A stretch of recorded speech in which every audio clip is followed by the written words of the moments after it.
Pedro Freire é um pesquisador, um estudioso dos mistérios da criação e da criatura. Rosa Cruz há mais de 40 anos. Pedro Freire também um homem de ciência, da área de biociência. Ele se formou em Antuérpia, na Bélgica, e militou no Brasil há muito tempo. Ensinou na Universidade Federal do Rio de Janeiro. É um homem que tem formação científica, tem formação mística, mas nenhuma das coisas vem por si só. Ele está justamente empenhado há muito tempo, e há sinais evidentes de que conseguiu articular essas duas grandes áreas do conhecimento humano, onde, na visão dele, que é também a visão de muita gente, e que é, de certa forma, a nossa visão, a ciência dos arcanos é a fonte inspiradora, a fonte de informações, a fonte de valores da própria ciência formal, da ciência, por assim dizer, pelo menos se usa a expressão acadêmica. Pedro Freire vai nos falar sobre a grande fraternidade branca. Muito se fala sobre a grande fraternidade branca. Há quem possa falar a respeito e há quem não possa. Há quem tenha direito de falar da grande fraternidade e talvez em nome da grande fraternidade, e há quem não tenha esse direito. Não nos cabe a pretensão de distinguir uns dos outros, mas tranquilamente podemos dizer que Pedro Freire conhece a grande fraternidade branca e que ele, se não fala em nome da grande fraternidade, porque ele tampouco tem essa pretensão, ele sabe o que está dizendo quando se refere aos ensinamentos e ao direcionamento que a grande fraternidade branca vem oferecendo à humanidade. Pedro, fala-se cada vez mais na grande fraternidade branca como sendo a suprema fonte de poder espiritual, de informação cultural e também de poder político e até econômico. O que é a grande fraternidade branca? A grande fraternidade branca está para a humanidade como lenda. Ela não existe no plano físico, por isso ela não pode ter nenhuma influência política, nenhuma influência social. A fraternidade branca é justamente o governo supremo do mundo. Ela não dirige o mundo, ela guia o mundo, respeitando o livre-arbítrio de cada ser e da coletividade. Então ela sugere o bom, ela sugere a verdade. Aceitamos ou não. Se existe alguma fraternidade que se diga ser da fraternidade branca, ou alguma pessoa que diga pertencer à fraternidade branca, ela não pertence. Porque quem é, fica calado. Porque é uma coisa que a gente, para compreender, nós temos que compreender o universo um pouco mais amplo. Então, por exemplo, nós temos inúmeras coisas no mundo que são mistérios insondáveis, que nós não podemos penetrar. A fraternidade branca é um desses mistérios. Vamos pensar no mundo de Einstein. Einstein foi o primeiro físico que mostrou uma teoria de relatividade ampla e restrita. Primeira restrita em 1905 e 1915 era ampla. Ele mostrou que nós tínhamos 3 dimensões do universo físico e uma imaginária, quer dizer, a do físico real e o tempo imaginário. Jean Charron, neste século, ele trouxe para nós a teoria da relatividade complexa, onde tanto o tempo como o espaço são reais e imaginários. Isso talvez seja difícil de entender para um leigo, mas é preciso compreender que o universo tem outras dimensões além da dimensão física. Eu gostaria de ficar só nas 2 primeiras.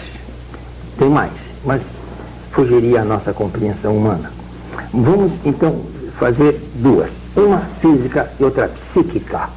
Eu não gosto do nome astral, porque astral seria para os astros, não é bem isso. Uma física e uma psíquica. O que não quer dizer que a psíquica, onde está o espírito e a mente, sejam coisas etéreas e somente imaginárias. Elas são também matéria, elas são também físicas, mas numa outra dimensão da física. Porque você pode muito bem, por exemplo, a onda artesiana é uma onda física, mas ela não é observável. Então você vem naquela teoria do observável e do contestável, do que se pode ver, do que se pode crer. Então a grande fraternidade branca está atrás de tudo isso, considerando, vamos dizer, os dois planos, um plano físico e o plano psíquico. Por exemplo, eu poderia exemplificar isso com a cinta de Möbius. Ela é uma cinta invertida. Então, se eu circular com um lápis, você tem um lápis aqui, isso. Eu vou partir pelo lado de dentro, veja bem. Eu vou circular pelo lado de dentro dessa fita. Então, quando eu chego aqui, eu passo para o lado de fora. E novamente entro para o lado de dentro.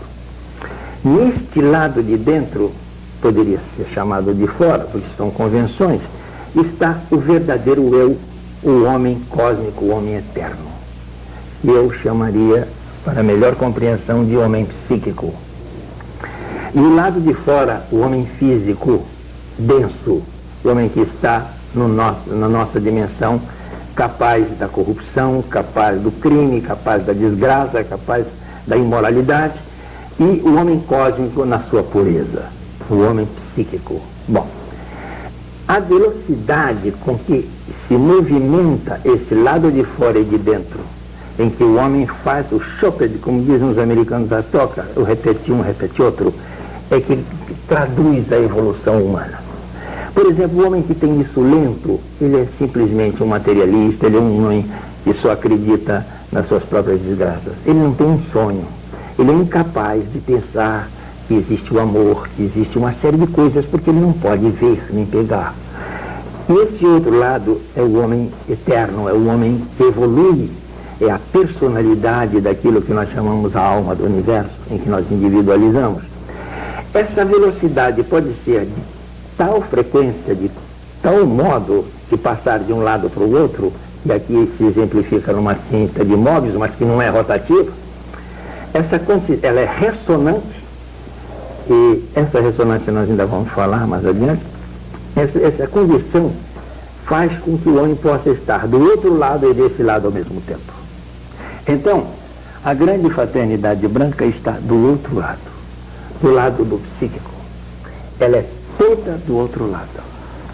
E só pode pertencer a ela aqueles que evoluíram suficientemente, quer dizer, aqueles que marcharam, que se prepararam para essa velocidade ressonante muito alta e de poder estar do outro lado e desse lado ao mesmo tempo. Mas desde que, como você disse, alguém que se apresente como sendo da grande fraternidade branca, pelo fato mesmo de assim se dizer, não é? Não.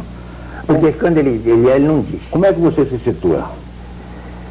Bom, eu me situo como uma pessoa que teve a revelação da grande fraternidade branca. Se eu pertenço a ela, eu não posso dizer. Esse pequeno emblema na sua gola. Bom, isso aqui é do fundador da Ordem dos Rosa-Cruzes. É o selo de Amenhotep IV, ou seja, de Akhenaton.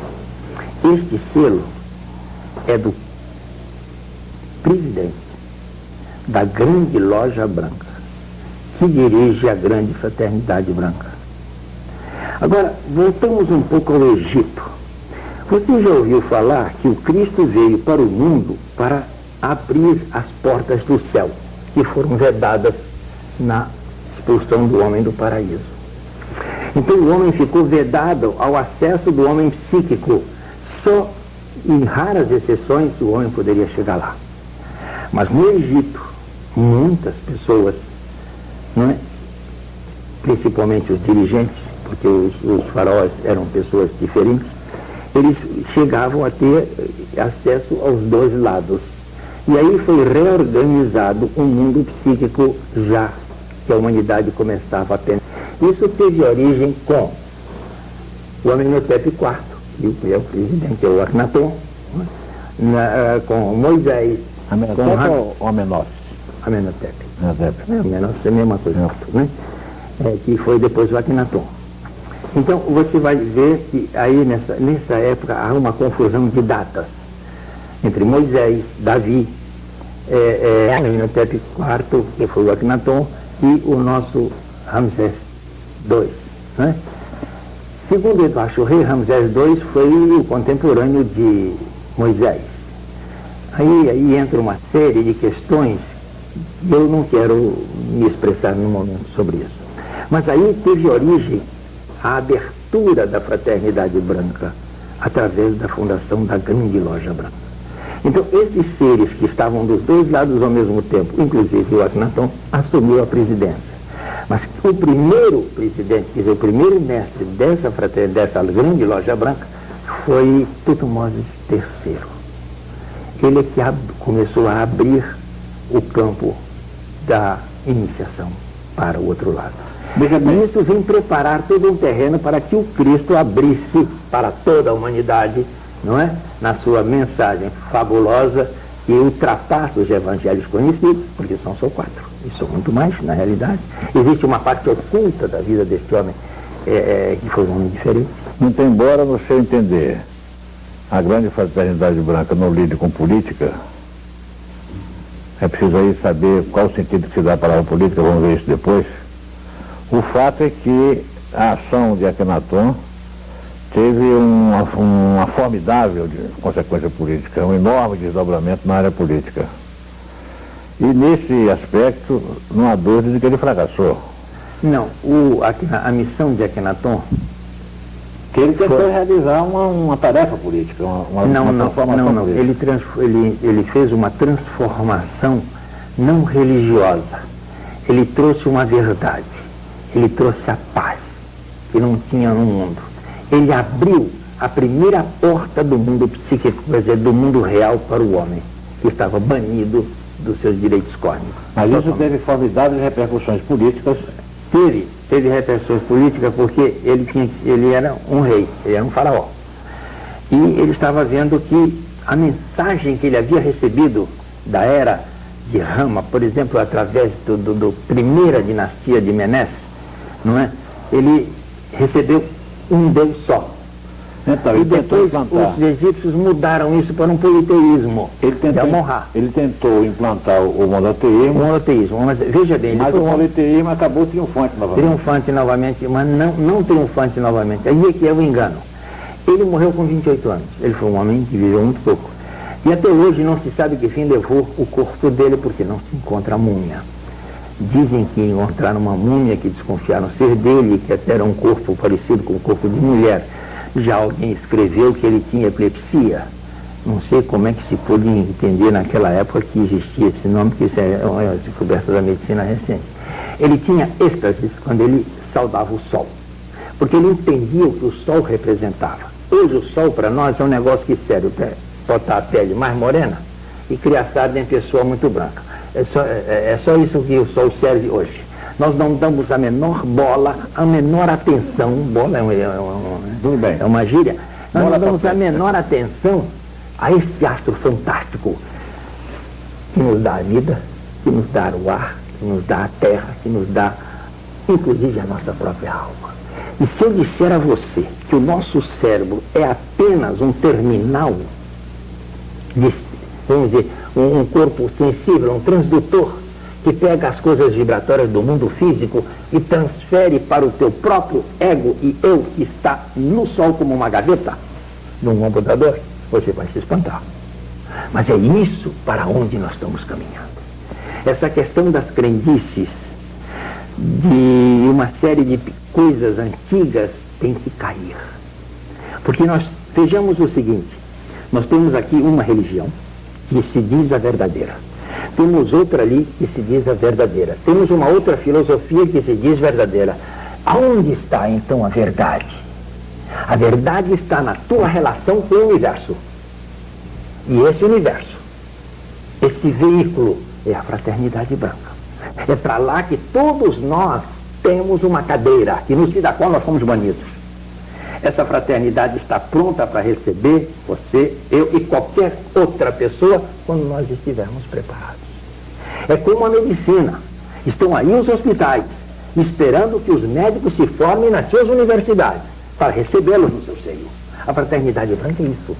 Nós temos que nos preparar no mundo através do sentimento do amor. Não é do amor porque se é eu amo o meu cachorro e o meu carro. Não. eu amo também o filho de outras pessoas e principalmente, Miguel, os meus inimigos. É esse que eu preciso amar. E ninguém entendeu o mestre quando disse isso. Jesus no seu evangelho. A própria igreja atravessou a história do mundo queimando as pessoas, como queimou Jacques de Molay, como queimou Joana d'Arc e outros que hoje santifica. Onde está o cristianismo do perdoa ao teu inimigo? E um dia, uma certa senhora de uma certa religião, não vou dizer o nome, me disse que eu estava com a alma perdida, porque eu havia negado. Eu não estava no caminho da religião dela. E a religião dela se dizia cristã. Eu digo, mas eu estou muito aborrecido com esse seu Cristo. Porque ele disse nos seus evangelhos a mim, quando eu estudei, quando era criança, o evangelho, entendeu? Que eu devia perdoar aqueles que me ofendessem e aqueles que são meus inimigos. E só porque eu não aceitei a sua doutrina, ele vai me condenar ao inferno. Que pipoca de homem é esse? Que doutrina é essa, Miguel? Não podemos. Quer dizer, isso não está até demodê. Nós temos agora que desenvolver a era, porque o terceiro milênio está aí. E não é essa humanidade que vai levar. Isso eu te afirmo. Essa humanidade com sua corrupção, com seu banditismo, com seu ópio, com todas essas desgraças que acontecem no mundo, todos os santos dias eu ouço na minha televisão notícias de desgraça. E além disso, quando termina, faz o reclame do próximo programa, um filme de violência. E ainda diz, o crime, a violência e a agressão como atrativo. E depois vem o presidente de uma certa nação dizer, eu não sei por que o mundo está violento. Puxa, eles exportam milhares de filmes diariamente com violência. Mas vamos voltar a Akhenaton. Vamos voltar a Akhenaton. Mas é o que eu quero dizer. Mas deixa eu te dar um mote. Deixa eu te dar um mote que é o seguinte. Vamos imaginar que Akhenaton, quando tentou implantar o monoteísmo, é simplesmente um rótulo. Era uma religião com uma transformação total do relacionamento do homem consigo mesmo e do homem com a divindade, certo? Exato. Mas ele não conseguiu realizar esse projeto, que talvez se ele tivesse conseguido, a situação hoje fosse diferente nesta humanidade que você acabou de descrever em cores tão fortes. As coisas têm seu tempo. Vamos voltar. O tempo da Akhenaton... Porque você observou que a minha revolta contra tudo isso só para citar é natural. Um pouco. Mas vamos voltar ao Akhenaton. Só para citar um pouco. Eu sei que Akhenaton cerca de 1300 a.C. por aí, 1300. né? Tudo bem, então vá. Então, vejamos o seguinte. Akhenaton acabou com os exércitos do Egito. Então ele vulnerou o Egito aos seus inimigos. Mas ele não estava interessado no Egito. Ele estava interessado na mensagem que ele tinha que trazer ao mundo dali em diante. Porque, justamente, desde que a Atlântida desapareceu, que dizem que ela fundou no Oceano Atlântico, não acredito, mas acredito na Atlântida, na eterna Atlântida, desde que ela saiu, foi a primeira vez que a luz brilhou na Terra. Então, esse missionário trouxe o monoteísmo, quer dizer, a relação do homem com o universo, com um só universo, com uma só consciência cósmica, até com vários universos, consciência cósmica. Essa relação que ele criou, inclusive foi ele o fundador das escolas de mistérios do Egito, aliás, que já vinha de Tutmose III, que ele aperfeiçoou e fundou os Rosa Cruzes. Então, esse homem desarmou o Egito e fez uma cidade que onde é hoje as ruínas de Tela Lamarna. Essa cidade é a cidade do sol. Ele adorava o sol e nós devemos a vida ao sol. Então, não existe outro Deus que não aquele que se manifesta pelo sol. E a minha palavra, como Rosa Cruz, tudo do Rosa Cruz tem uma palavra de força. É Sol Cristo. É a primeira vez que eu boto em público isso. Então, o sol e o Cristo universal tem sua razão de ser. Seria o Cristo a consciência do sol? Eu me pergunto, mas não afirmo. Porque não cabe a mim pregar nenhuma religião. Mas voltando a ele deixou o Egito numa desgraça. Quando a coisa começou, quando a política começou, deu o rei apolítico, que foi Akhenaton, o faraó apolítico, foi quando ele sentiu que estava no fim. O que é que ele fez? Ele tinha um santuário. Ele se trancou no santuário e quando seus inimigos invadiram o palácio, não encontraram ele. Ele simplesmente pronunciou uma palavra que se chama fatal e sumiu para o outro universo, para o mundo que eu te falei, agora do lado de fora do Móbius. E continuou passando do lado de dentro através de um processo que eu não posso explicar aqui. Mas aí é que está o negócio. Ou então o Egito entrou numa desgraça. A ele pouco estava se importando essa desgraça do Egito, porque a mensagem estava dada. Moisés ia levar essa mensagem ao mundo, entendeu? E outros. Ela foi para a Grécia com o nome de terapeuta, enfim, estava lançada, vamos dizer, uma nova luz para o mundo. O Egito saberia se recompor. Nefertiti, sua esposa, irmã, Soror, na sua organização, ficou numa situação difícil. Então surge um faraó chamado Tutankhamon. Hoje, há pouco tempo eu li, abriu-se a múmia de Tutankhamon, tirou-se as bandagens, é uma menina, é uma moça, e morreu cedo. Teria Nefertiti pegado uma das 4 filhas de Akhenaton e feito dela um faraó, e reorganizou o clero de Amon-Ra, e salvou o Egito, botou exércitos e o Egito se defendeu e ficou politicamente lá, perfeito, segundo os homens. Akhenaton havia desaparecido. Não se sabe que fim ele levou, mas a obra ficou. Lá passa-se o tempo, vem um sujeito chamado Jesus. Na época em que Jesus nasceu, nasceram 300 ou 350 Oshuais, porque Jesus ia ser o nome daquele que iria salvar o mundo, e todo mundo que botava o nome dos seus filhos para ver se era ele. E aí forma uma confusão sobre a vida desse homem. Então, já era, também ele estava pouco ligando para a religião, ele estava pregando uma coisa que relacionasse o homem com o seu Deus interior. A mensagem é isso. Você teve um general que foi presidente da França, general de Gaulle, dizia: o homem está prestes a pisar na lua. Uma distância enorme a percorrer. E difícil. No entanto, o mais difícil caminho, o homem ainda não resolveu percorrer, que é o caminho para dentro de si mesmo. Quer dizer, ele colocou o caminho de dentro de si mesmo muito mais longínquo que o da lua. Veja bem, e até hoje nós estamos completamente cegos do nosso interior. Nós nos julgamos seres isolados, seres à parte de todo esse universo maravilhoso que começa a fascinar a ciência com Jean Charron, talvez o mais sábio de todos os homens de hoje. Ele está mostrando, e com dificuldade, um cientista de cabeça curta, reducionista, que acha que só existe matéria. Você tem um signo igual ao meu, você de peixes. E Charron nasceu no dia 25 de fevereiro de 1925, no dia em que eu nasci.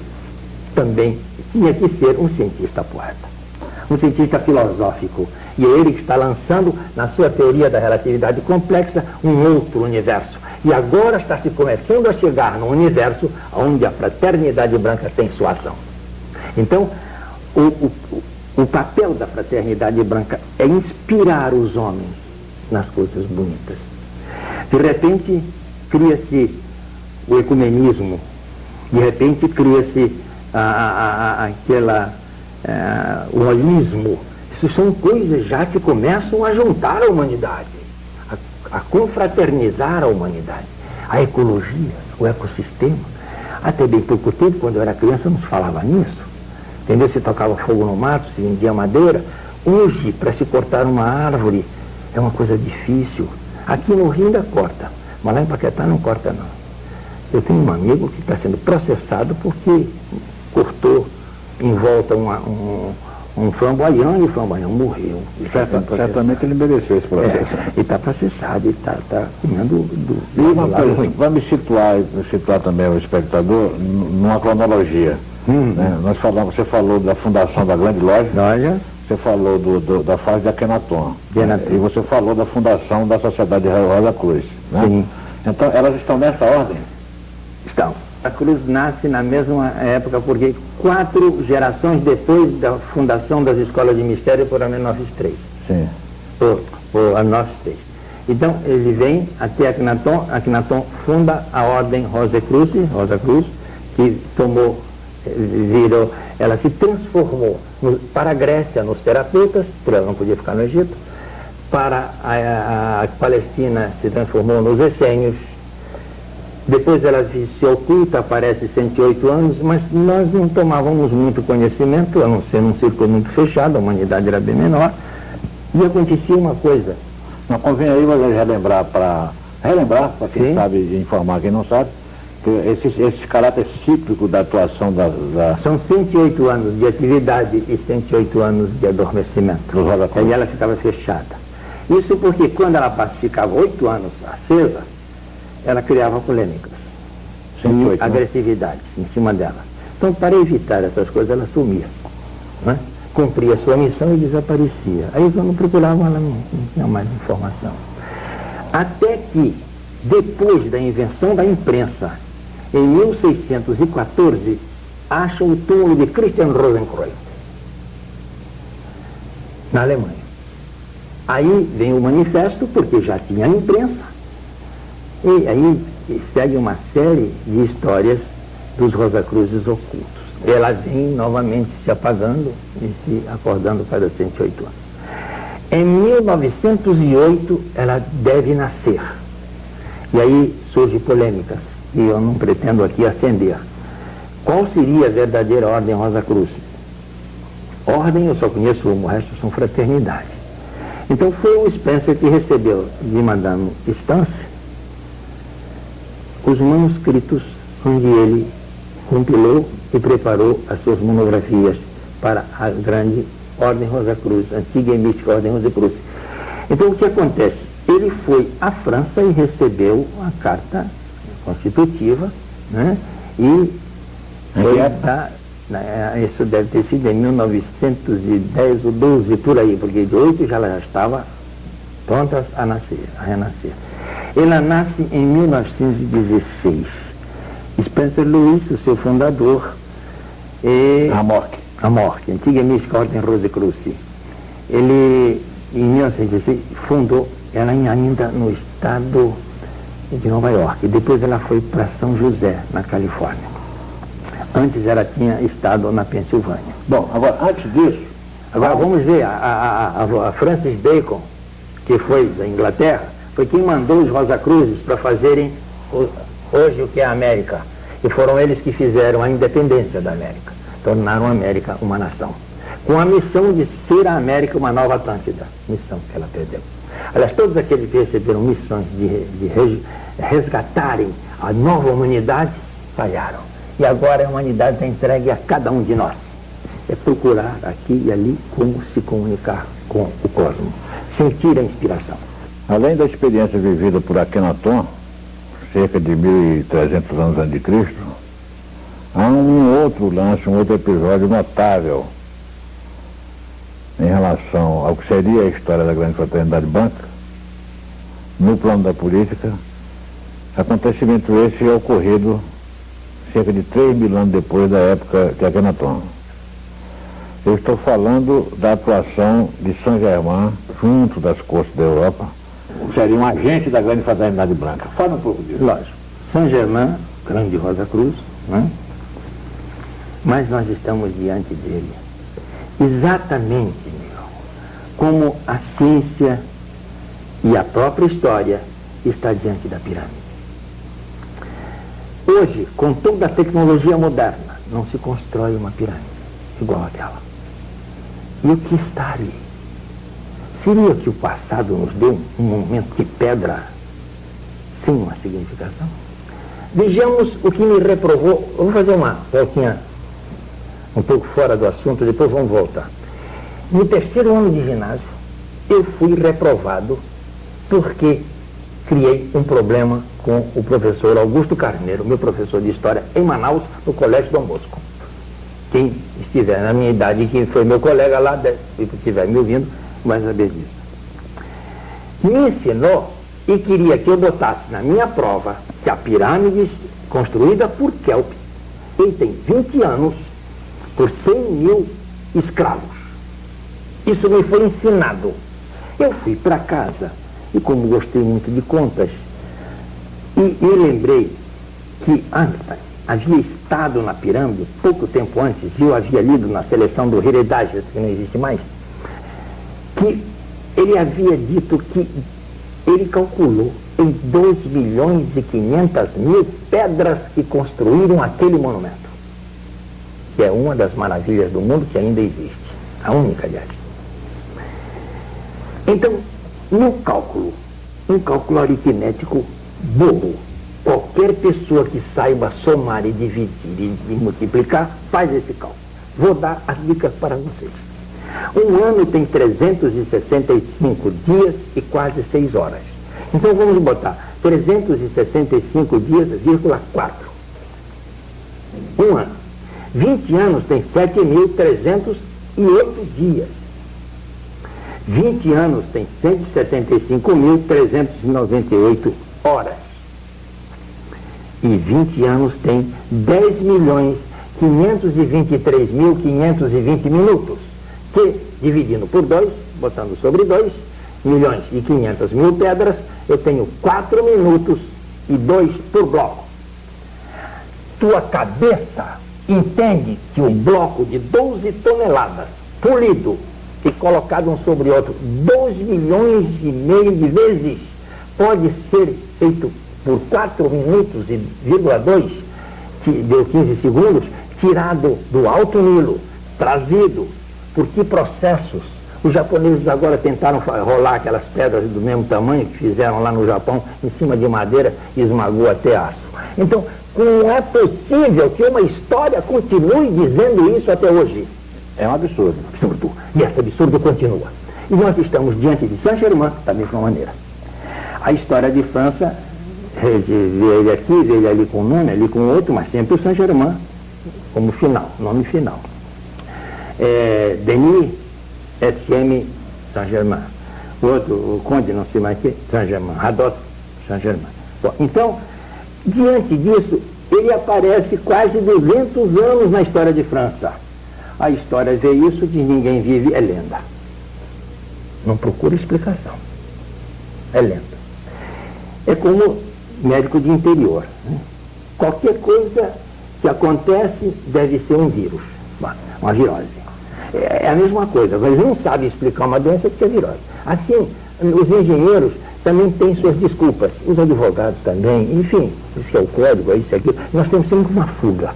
E o pior é que a nossa ciência, a nossa história, a nossa arqueologia também tem suas fugas. Então, Saint-Germain é uma lenda, é uma lenda. Agora, Saint-Germain está exatamente no âmago da Revolução Francesa, justamente a revolução que muda a face do mundo. Então, na época da Revolução Francesa, ele vivia na corte. Ele trazia pedras, como um homem vaidoso, pedras de tantos quilates que nunca foram encontradas. Quer dizer, na época imediatamente anterior, né, à Revolução. Anterior à Revolução. E que ele estava na corte de Luís XVI, não é? Então ele estava mostrando toda a sua riqueza. Riqueza que nunca se soube onde foi colocada. Quem eram os joalheiros daquela joia? Não se sabia. Mas como naquele tempo não tinha computador, nem registro, nem carteira de identidade, essas coisas, eram títulos escritos à mão, era muito fácil a gente passar por várias pessoas. Mas quem era Saint-Germain? Simplesmente um homem que não é daqui e que estava aqui. Como nós temos muitos, mas hoje não se sabe mais, porque eles não aparecem dessa maneira. Por exemplo, o ex-grande mestre da França, Raymond Bernard, recebe a visita de inúmeras pessoas que disseram alguma coisa sobre os novos tempos e que ele uma vez perguntou como é que essas pessoas se registram nos hotéis hoje. Porque são como pessoas de Saint-Germain. Então, Saint-Germain influiu na história porque ele inspirou. Apesar que os franceses vão me perdoar. A Revolução de França não foi feita bem pelos franceses, mas sim pelos alemães da Baviera. Foi os iluministas da Baviera, Maltapie, que organizou todo o acúmulo de importâncias financeiras e mandou para Robespierre, no sul da França, fazer a revolução e marchar seu país e mudar o império. E aí começa a cair a família nobre. Porque veio depois Napoleão, que se elege, ele se diz imperador, e na hora de pôr a coroa, é ele que põe a coroa na cabeça, não o representante do Papa, como seria normal, e começa a dar títulos de nobreza a tudo que era camandongo por aí. Ela tinha nobre que nunca mais acabou com tudo, rapaz. E hoje tem ainda um resto dessas monarquias. Mas acontece que Saint-Germain, a função dele, eu acho que foi a Revolução Francesa. Ele avisou a Luís XVI, muda e tu mudas a história, ou então tu vai se acabar. Acabou. E aí vem aquela política toda nojenta que terminou na uma guilhotina, guilhotinaram os monarquistas e depois o próprio Robespierre também foi guilhotinado, o próprio Guillotin que inventou a guilhotina também perdeu a cabeça nela. Enfim, essas coisas que nós conhecemos. Mas Saint-Germain, ele podia escrever uma carta em alemão com a mão esquerda, uma outra em francês com a mão direita, sobre assuntos diferentes. São coisas que contam dele. Muitas vezes ele fazia uma conferência em Berlim, ou melhor, na Baviera, e em Paris ao mesmo tempo, ou então em Londres.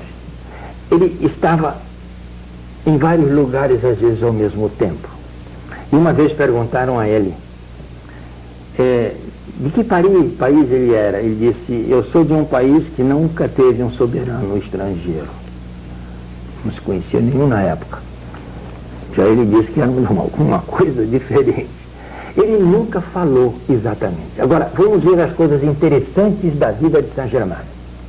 Ele tinha um discípulo chamado Cagliostro, que depois de ameaçado pela queda de Luís XVI e aquela revolução toda de Robespierre, ele se viu ameaçado por questões até de confusão dele com um bandido. Ele foi para a Itália com outro nome.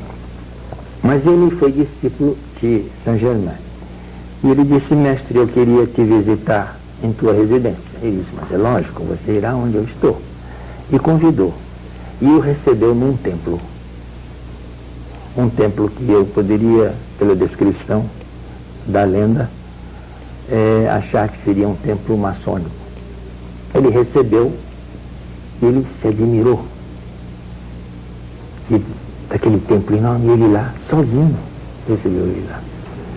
E viu detalhe por detalhe, telas, tudo perfeito. Então, ele ficou tão admirado e tão atraído pelaquela condição vibratória daquele templo, que algum tempo depois ele voltou lá naquele lugar, era um casebre. Não tinha templo nenhum. Saint-Germain oferece um banquete em um castelo em França, que nenhum nobre conhecia. Dizia que ele havia construído aquele castelo de maneira secreta e convidou todos para um jantar. E todo mundo foi com suas carruagens, desceram. Haviam 2 garçons mudos que não falavam nada, que serviam. Aí o quitute, tão bom, os cristais, que nunca se conheceu igual, na mesa. Enfim, as coisas tão diferentes. Os nobres perguntaram: mas conde, onde está a cozinha e o exímio mestre Cuca, que preparou esses quitutes? Terina, nesse castelo não tem cozinha. Aí eles se entreolharam e a coisa virou silêncio, todo mundo saiu e alguns nobres voltaram ao local, nem castelo tinha lá. Essas coisas que acontecem, você vai me dizer: mas isso é história de carunchinha. E eu me lembro de um certo escritor que disse, acho que foi John Wheeler, que disse que o fantástico é o mais provável de ser verdadeiro. Nós estamos diante de um mundo que tem uma pirâmide e que não sabe o que é. Nós estamos diante de um mundo de um Saint-Germain, que ninguém sabe o que é. Mas na realidade, eu tenho outras informações. Agora nós temos muita gente atribuindo a Saint-Germain a chama violeta. Está tudo muito bem. Isso são todos modos de pensar e raciocinar. Cada ser é um universo, dizia Wheeler, e ele tinha razão, talvez. Nós temos o nosso universo. Apenas o meu universo se comunica com o teu. Nós estamos agora vivendo 2 universos se comunicando, se interando. 2 partículas cósmicas que trocam as informações. E justamente diante disso, começa o mundo a se abrir para uma nova etapa, para um novo milênio. E você olha assim e diz: mas as profecias, os profetas, os visionários viram que o terceiro milênio, a era de Aquários, que já está em pleno vigor, me desculpem os astrólogos, ainda estamos com uma vida da era de Peixe. Uma vida toda de corrupção, de banditismo, de agressão, de tudo isso. Como é que nós vamos passar para o outro lado, Miguel? Como é que essa humanidade vai entrar com toda essa impureza num mundo que dizem ser um mundo de amor, um mundo de razão, onde não tem mais a doença, nem a fome? Você sabe, eu às vezes me pergunto, nós somos uma civilização? Você já fez essa pergunta? Eu quando passo em Copacabana e olho debaixo daquelas marquises, aqueles infelizes fedorentos, batapilhos, famintos, pedindo uma esmola, ou às vezes te puxando pela perna com raiva, e dou razão a eles. Isto é uma civilização, me perdoe. Eu não posso aceitar isso, Miguel, como civilização. Mas vamos supor que eu descesse numa nave, eu fosse de um outro planeta, ou de uma outra galáxia, e descesse numa nave para visitar a Terra. E descesse no Leblon, em Copacabana, no Rio de Janeiro, ou na França, que eu vi outro dia, meu sobrinho filmou, Paris, um menininho de rua, com latinha, pedindo dinheiro. Em 78 eu deixei a França, a miséria tinha acabado. E agora voltou. O que está acontecendo com o mundo? Isso é civilização? Não é. Se eu viesse, o que é que eu ia achar? Não é? Mas Saint-Germain, ele certamente tinha a mesma sensação quando via as hordas de miseráveis na França de Luís XVI e Maria Antonieta. Que até Vitor Hugo cantou muito bem. Seria interessante que você descrevesse um pouco mais a natureza do trabalho que ele fez junto da corte francesa, junto do rei e da rainha. Olha, Madame Pompadour, que era uma admiradora de Saint-Germain, disse ao irmão dela, o conde de, acho que é Montigny o nome dele, disse o seguinte: eu quero ouvir Saint-Germain. Ele está hoje fazendo uma conferência. E ela foi.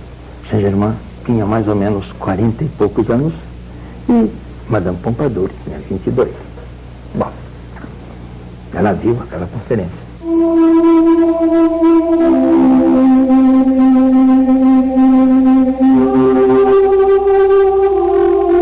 E viu uma conferência de Saint-Germain. Ela disse: não pode ser. Então ele fez mais de 100 anos. E foi assistir. Ele tinha 40 anos. Então, que homem é esse? Então, quando nós estudamos a iniciação, nós sabemos que determinados tipos humanos para nós, ou seja, homens de alto poder cósmico, podem aparecer com qualquer fisionomia, com qualquer nome, em qualquer situação, em qualquer parte. Mas voltando à sua pergunta, qual a missão dele? Ora, o mundo estava numa grande passagem. O mundo estava numa grande passagem. A miséria estava na França, que era o país que liderava o mundo na época. As carruagens passavam sobre os miseráveis e matavam. E apenas juntavam os cadáveres para jogar na fossa comum. Gente na Bastilha, aquela coisa toda, precisava de uma pessoa que viesse para mudar esse quadro e inspirar essa gente. E se fez muita coisa, e Saint-Germain teve essa missão. Mas ninguém o seguiu e ele não podia intervir no livre-arbítrio dos seres. Ele advertiu a Maria Antonieta, ele advertiu a Luís XVI. Ele já havia advertido antes ao Rei Sol, com outro nome, de que aquele não era o caminho. Luís XIV. Luís XIV, em Versailles. Ele estava sentindo, tanto que até hoje em Versailles tem uma parte do castelo que é misteriosa. Saint-Germain mostrou, foi e preparou toda uma situação política por trás, fazendo toda uma confusão nas mentes da época. Mas não pôde deter a guilhotinagem da família real. Ele falou. Aliás, um detalhe, o chefe de polícia do Império de Luís XVI era um homem que odiava o Saint-Germain, porque ele achava que ele era um homem misterioso e ele ludibriava a polícia. Ele aparecia aqui, desaparecia ali, ele queria pegar o Saint-Germain. Então dizem que no dia daquela confusão toda de término de governo, que está todo mundo correndo no palácio, ele deu de cara com Saint-Germain. Ele diz: agora eu vou te prender, miserável. E Napoleão entrou numa porta. E ele abriu a porta num quarto que não tinha mais saída, não tinha outra porta. Nenhuma janela, uma janela mais que não podia ser tão rápida aberta. Sumiu o Saint-Germain. O Saint-Germain entrou por uma porta? E não teve por onde sair e desapareceu. Exatamente o que fez Akhenaton. Então você vai notar que há coisas em comum entre esta gente. E nós vamos ainda ver muitas coisas muito surpresas daqui para frente. Elas já estão acontecendo. Já estão acontecendo. Eu acho que você cometeu um pequeno ato falho quando você estava relatando o episódio do encontro deles cara a cara no palácio no dia da confusão, o último dia de governo. Você disse Napoleão entrou por uma porta. Você falou Napoleão. Saint-Germain. Mas qual seria a relação, eu aproveito, entre Napoleão, Bonaparte e Saint-Germain? Saint-Germain. Ali era o Saint-Germain que desapareceu. Agora, o Napoleão. Eu só queria te colocar uma coisa, porque você falou na derrocada da nobreza, e o Napoleão Bonaparte também ajudou a promover, porque ele vulgarizou a nobreza, digamos assim, vulgarizou o tipo de nobreza. Então isso aí parece que tinha que acontecer mesmo. Por que você diz isso? Bom, o que acontece? Napoleão não era nem francês, ele era corso, né? E a Corsa já pertenceu à Itália. Então, ele o que é que fez? Ele viu que ele tinha o poder de tomar conta, porque ele era um homem que pertencia às melhores fraternidades, ele era Rosa Cruz, era maçom, enfim. Ele tinha todo um poder na mão e que a França entrava numa derrocada terrível, porque a República Francesa não estava correspondendo. Então, a França entrava num caos. Ele tomou a rédea, tomou esse coroou imperador. E aí ele começa um trabalho de recuperação de toda a França, que seria o trabalho de recuperação do mundo. Mas ele esqueceu que existia Inglaterra do outro lado. Você diria que nessa empreitada, Napoleão teve o apoio da grande fraternidade? Teve. Isso ele teve. Teve o apoio, quer dizer, indireto, por inspiração. Acontece que ele se envaideceu demais. Quando chega o momento, ele disse, bom, eu tenho que fazer minha conquista na Rússia. Aí entra uma história também lendária. Desculpa, eu estou quebrando tudo que está escrito, mas eu tenho que fazer, né?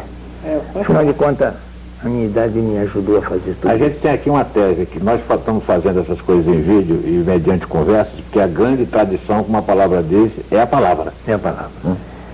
Mas então, eu falava, agora me fugiu. A conquista da Rússia. A conquista da Rússia.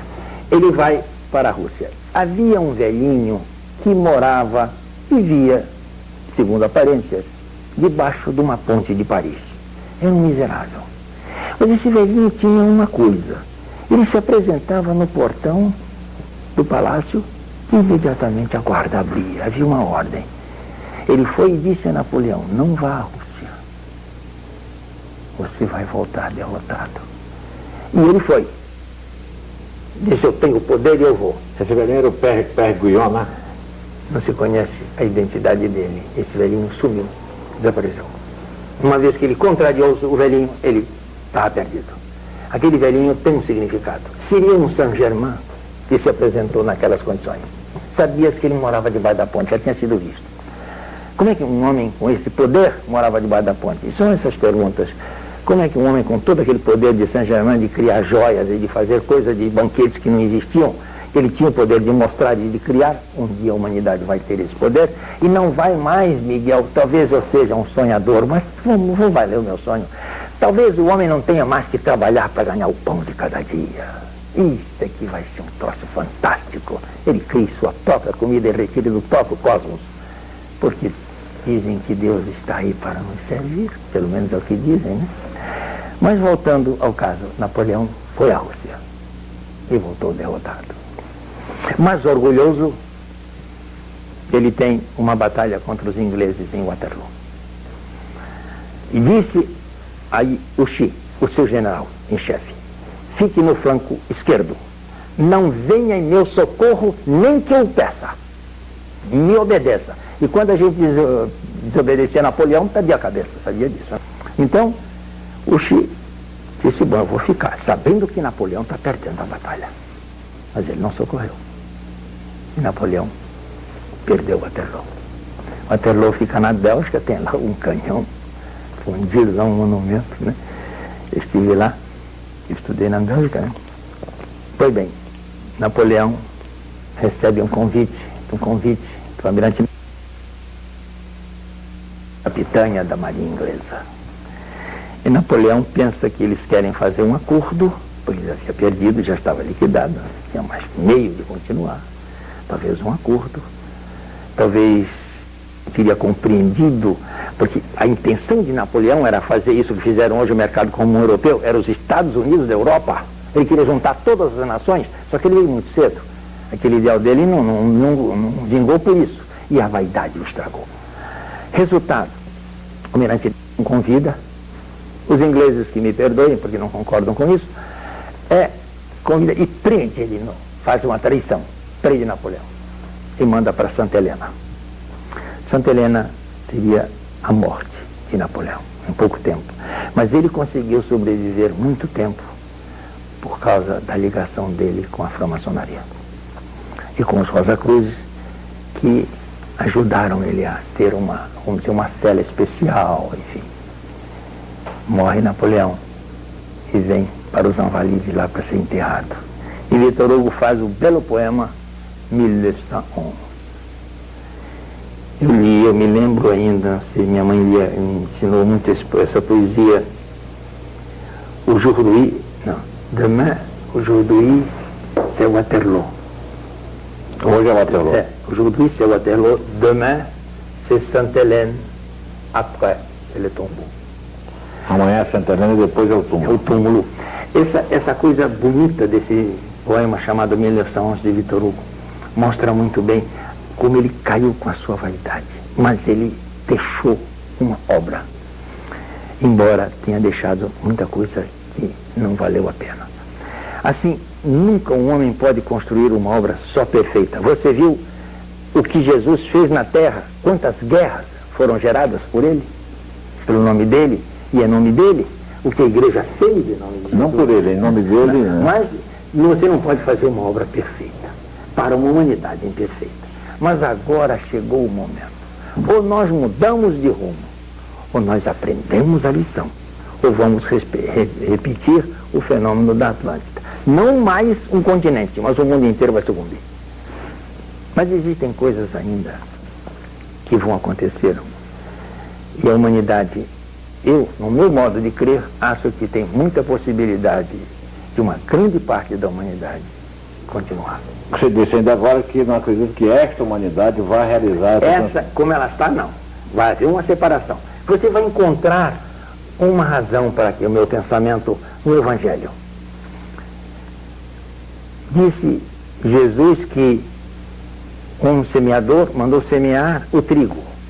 E os seus empregados vieram e disse: patrão, está nascendo o joio, a erva daninha junto com o trigo.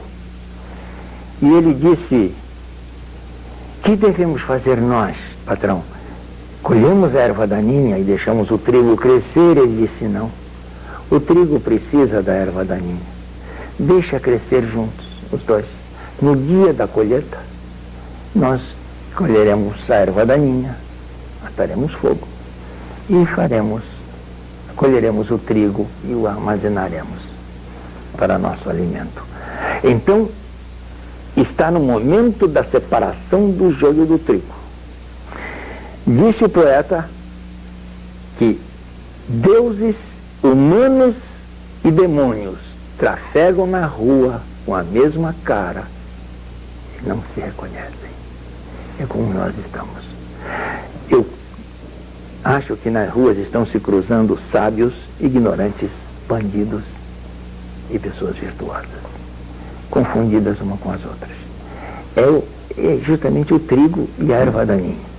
Vai haver um momento de separação. No campo do programa arquetipal, do plano cósmico, do qual faz parte a grande fraternidade branca, do qual ela é um fio condutor, qual seria a perspectiva para a humanidade de hoje?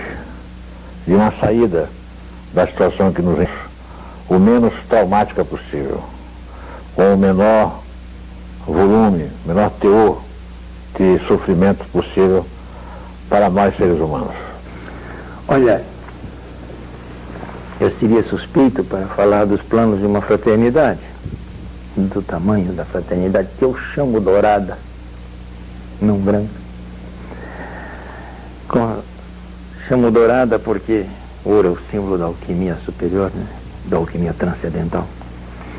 Mas, no momento, já foi prorrogado o fim dessa humanidade, que devia ter sido em 56.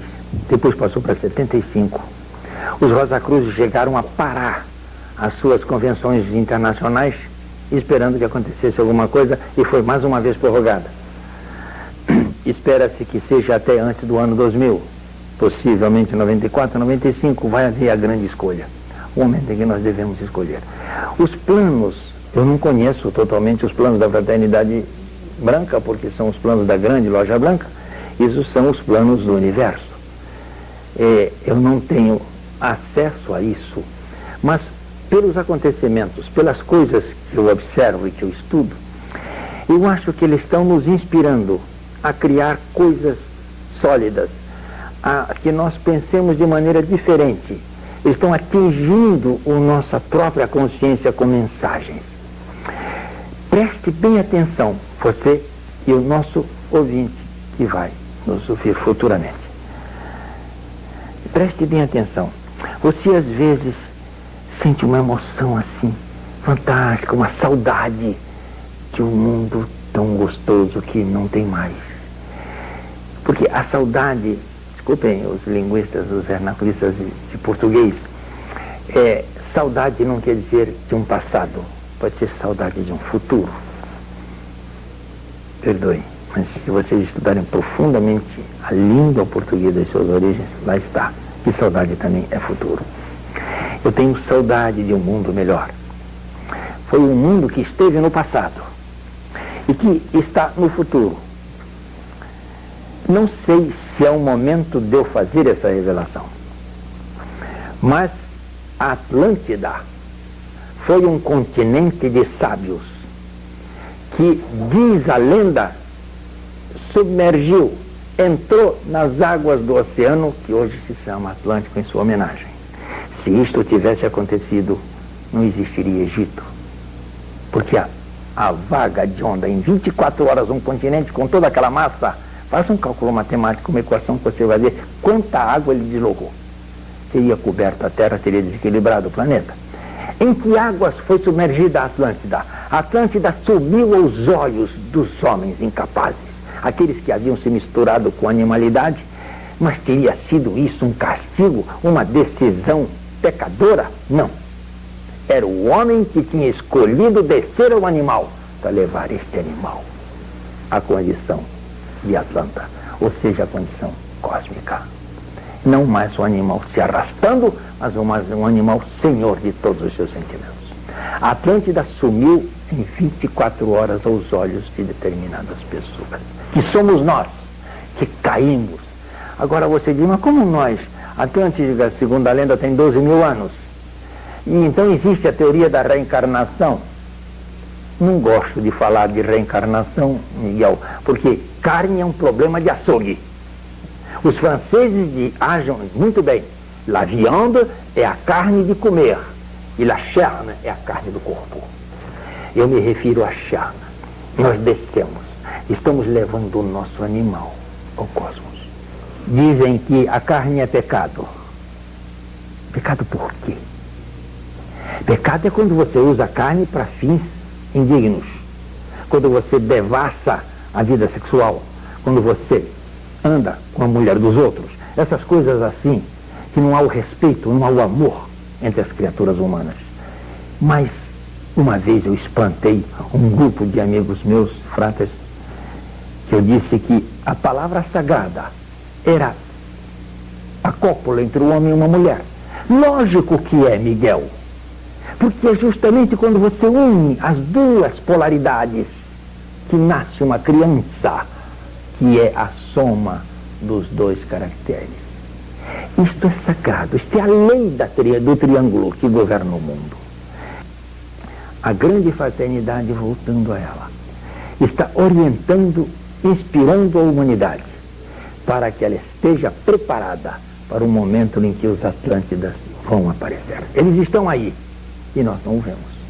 Eles estão organizados, são 60 milhões de seres de outra idade, de uma idade de qual nós regredimos, nós saímos para o passado. E agora vamos voltar a essa idade. E nós estamos vivendo nessa Atlântida, sem saber que estamos vivendo, porque ela é o mundo da fraternidade branca, ela é o mundo do psíquico humano, ela é o outro lado de nós mesmos. Quando nós nos encontrarmos que diante do espelho eu possa sentir que do outro lado sou eu, então essa é a nova Atlântida. E ela vai ressurgir, queiram ou não queiram. Digam o que disser, falem o que falar. Vocês testemunharão, porque estarão, a maioria de vocês estarão vivos nessa época. Eu espero estar. Estou pedindo ao Pai para não me levar, que eu quero assistir esse negócio. Tem relação com a vinda do Avatar, da Era de Aquários? Bom, aí nós caímos uma questão de religião ainda. Avatar, o Cristo vem, essa coisa toda, não. É uma nova, o Cristo nasce dentro de nós. E isso pode ser o Avatar? Pode ser o Avatar. O Avatar também será uma forma, você agora falou, de política? Não. Uma forma de governo teocrático. Mas é uma teocracia diferente para nós entendermos. A sinarquia. A sinarquia que até hoje está formando, porque a Atlântida não desapareceu totalmente, ela está em algum lugar. Agora vai dizer onde? Talvez aqui mesmo. Talvez eu metesse a mão aqui e tirasse do outro lado um copo da Atlântida. Como é que você definiria a sinarquia? Como você definiria? A sinarquia é uma forma de governo trinitário de rama, onde o governo maior seria a consciência cósmica que cada um tem de nós e a consciência do plano cósmico, ou do plano divino, se pudesse chamar assim, ou do plano universal. Então, quando eu, você e os outros que nos assistem tiverem a consciência desse plano, saberemos nesse plano qual a nossa posição. Então não precisaremos de governo. Ele é teocrático pelo nosso interior, pelo Deus de nosso coração. Então caímos naquilo que chama anarquismo hoje, e que a gente interpreta tão mal. Mas eu não sou anarquista. Estou apenas fazendo uma comparação. Então não é anarquia. Aí é que vem exatamente as arquias, porque cada um conhecerá o seu nível e o seu dever. Aquele que, por exemplo, comparando, que não é bem assim, do outro lado, no novo universo, na nova idade que nós vamos entrar, mas aquele que faz, vamos dizer, o carvão, aquele que abre o esgoto, é tão importante quanto aquele que abre o ventre de uma pessoa para fazer uma cirurgia, chama-se médico, e esse outro chama-se gari, ou chama-se coveiro, ou qualquer coisa nesse gênero. Essas coisas não diferem mais, são arquias de funções, não de direitos. O direito é o mesmo para todos, tudo é igual, é o sentido da unidade universal. E a ciência de Charron, com a colaboração dos biólogos, dos tecnólogos e de toda uma coisa científica, é que vai levar a humanidade. Não são mais aquelas coisas chamadas espirituais, porque elas estão mercantilizadas, elas estão deterioradas. Agora vai ser uma nova ciência, uma nova ordem, onde eu poderia classificar uma nova era. Eu poderia classificar, por exemplo, um renascimento da própria maçonaria, da Ordem Rosa Cruz, enfim, de todas essas organizações iniciáticas que a gente nem conhece às vezes. A Rosa Cruz parece que vai abolir aquele período de recolhimento em relação ao mundo. Olha, pelo que se sabe, não há mais razão para se esconder, porque nós vamos viver o mundo para qual a ordem terrena, a ordem temporal, nos conduz, que é a ordem do outro lado. Então, essa ordem universal, que se chama Rosa Cruz. E, escuta bem, quem é que funda a ordem Rosa Cruz? É Christian Rosenkreuz. Eu pergunto, não sei se pronuncio bem, minha mulher alemã está lá. Rosenkreuz, quer dizer, Cristo Rosa Cruz. E eu vou fazer uma pequena revelação, que me perdoem os padres, tá? Mas se você é cardeal, sabe disso. Jesus teve uma vida secreta. E cada discípulo dele tinha 10 discípulos. E a esses foram reveladas as grandes verdades do universo. E esses são os que compõem hoje as ordens iniciáticas. E essa sabedoria é a que vai surgir e ser ensinada no próximo milênio. Aí, Miguel, você é mais jovem do que eu, E eu espero que Deus me mantenha vivo para assistir esse grande momento. Esse grande momento em que nós vamos separar o joio do trigo. Esse grande momento em que a terra vai ser ultrapassada. E aí talvez haja um deslocamento de duas terras. Uma que continua com a sua escolha, se você escolher esse mundo, e a outra daquele que escolhe o outro mundo. E o Pundit de Shambhala disse a Andrew Thomas, o caminho de Shambhala, o caminho da paz, da razão. A separação dessas duas esferas seria física? Seria dimensional? Como seria isso? Dimensional. Isso, incrível. Talvez até os cientistas discordem, mas vai ser assim. Porque nós somos sombras de uma projeção cósmica. Então, é como imagem. Um vai tomar conhecimento de uma terra e outro de outra. E Akhenaton, no seu salmo, que diz que o sol ilumina as duas terras. Também nós temos uma série de planetas, aí nós entraríamos numa cosmogênese um pouco mais complicada. Mas vai haver a separação das duas terras. Uma que você não vive na mesma terra do que vivem bandidos. Nós não vivemos na mesma terra que vivem os assassinos. Não vivemos na mesma dimensão, né? É a mesma terra de outra dimensão. Assim, eu acho que as coisas estão caminhando de maneira parecendo errada para uma coisa certa. O que é preciso, primeiro, é conhecer que a pirâmide, na sua terceira câmara, é um cone com o número dourado. E é preciso também conhecer que nós temos dentro de nós essa mesma câmara e ter dentro de nós amor. É isto que falta pela humanidade. Não é paixão, não é posse, nem é amor. Aquele amor que desprende, aquele amor que é universal. E você sente pela planta como sente pela natureza divina. Com essa transformação, a humanidade voltará a saber o que é a pirâmide e saberá o que é... Lógico, a pirâmide vai se partir. E ela vai pertencer a todos nós. Todos os seus segredos serão revelados. E você pode dizer um pouco agora o que é a pirâmide na sua realidade mesmo? Olha, a pirâmide é a grande Shekinah da Terra. Essa que está aí está na dimensão da outra que está atrás dela.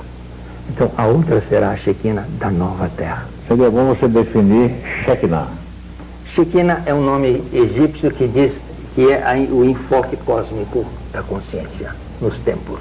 A Terra é um templo, é um ser vivo, como um templo é um ser vivo. Ela tem todas as divisões. Agora escutem bem. Então a pirâmide é um altar cósmico. É o centro, o altar, a Terra é o santuário celeste, vamos dizer assim. É como um templo. E a Shekinah é a pirâmide. E nós somos os sacerdotes. Se olhasse do ponto de vista religioso, poderíamos chamar, se nós olhamos isso como um céu, nós seríamos os anjos.